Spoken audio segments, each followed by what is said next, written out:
Hello வணக்கம். புதிதாக விண்ணப்பித்தவர்களுக்கு இன்னும் ரேஷன் கார்டு வழங்கப்படவில்லை என குற்றச்சாட்டு எழுந்துள்ளது. தமிழ்நாட்டில் ரேஷன் கார்டு அடிப்படையில்தான் மாதம் மகளிர் உரிமை தொகை 1000 ரூபாய் வழங்கப்பட்டு வருகிறது. இந்நிலையில் 2 லட்சத்திற்கும் மேற்பட்டோர் புதிய ரேஷன் கார்டுக்கு விண்ணப்பித்துள்ளனர். ஆனால் அவர்களுக்கு இதுவரை புதிய ரேஷன் கார்டு கிடைக்கப்பெறவில்லை.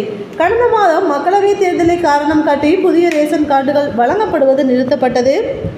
இப்போது தேர்தல் முடிந்துவிட்ட நிலையில் ரேஷன் கார்டு வழங்குமாறு பொதுமக்கள் கோரிக்கை வைத்துள்ளனர். ஆனால் இதுவரை அரசு செவிசாய்க்கவில்லை. எப்போதுதான் ரேஷன் கார்டு கொடுப்பீர்கள் என்பதை அரசு தெளிவுபடுத்த வேண்டும் என பொதுமக்கள் கோரிக்கை வைத்துள்ளனர். நிறைய பேர் புது ரேஷன் கார்டை அப்ளை பண்ணிவிட்டு எப்போ வரும் அப்படிங்கிற மாதிரி நம்ம கவர்மெண்ட்டுக்கு கேள்வி கேட்டிருக்காங்க. அதுக்கு நம்ம கவர்மெண்ட் என்ன சொல்லியிருக்காங்க அப்படின்னா, இப்போ தான் எலெக்ஷன் முடிஞ்சிருக்கு, அதனால் எல்லாருக்குமே கூடிய விரைவில் புது ரேஷன் கார்டுகள் அனுப்பி வைக்கப்படும் அப்படின்னு ஒரு செய்தியை நம்ம அரசாங்கம் வெளியிட்டிருக்காங்க. இது மாதிரி தமிழ்நாடு கவர்மெண்ட் அப்டேட் பற்றி உங்களுக்கு உடனுக்குடன் தெரிஞ்சுக்கணும் அப்படின்னா நம்மளோட சேனலை தொடர்ந்து வாட்ச் பண்ணுங்கள், சப்ஸ்கிரைப் பண்ணுங்கள். தேங்க்யூ.